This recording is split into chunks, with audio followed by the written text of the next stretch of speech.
સુરતમાં ટીપી સમિતિના ચેરમેન મહેન્દ્ર દેસાઈએ મહિલા કોર્પોરેટર અને તેના પતિને માર મારવાના વિવાદમાં પ્રદેશ મહામંત્રીએ ધારણ કર્યું મૌન. સુરત ઉત્તર વિધાનસભા બેઠકના ધારાસભ્ય કાંતિ બલનની ઓફિસમાં જ વોર્ડ નંબર 5ના ભાજપના કોર્પોરેટર જયશ્રીબેન વોરા અને તેમના પતિ મનહરભાઈ વોરા પર મહેન્દ્રભાઈ દેસાઈએ ખુરશીથી હુમલો કરીને હાથના ભાગે ફ્રેક્ચર કર્યાનો આરોપ છે. ત્યારે જ આજે સુરત ભાજપ કાર્યાલય પર આજે અગત્યની બેઠક મળી હતી, જેમાં પ્રદેશ મહામંત્રી પ્રશાંત કોરાટ સહિત શહેર ભાજપના હોદ્દેદારો ઉપસ્થિત રહ્યા હતા.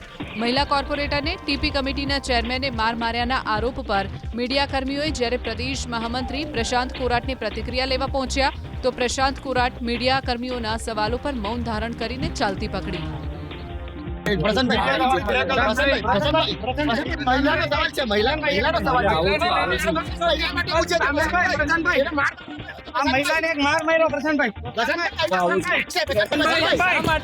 મીડિયાથી ભાગી રહ્યા છો.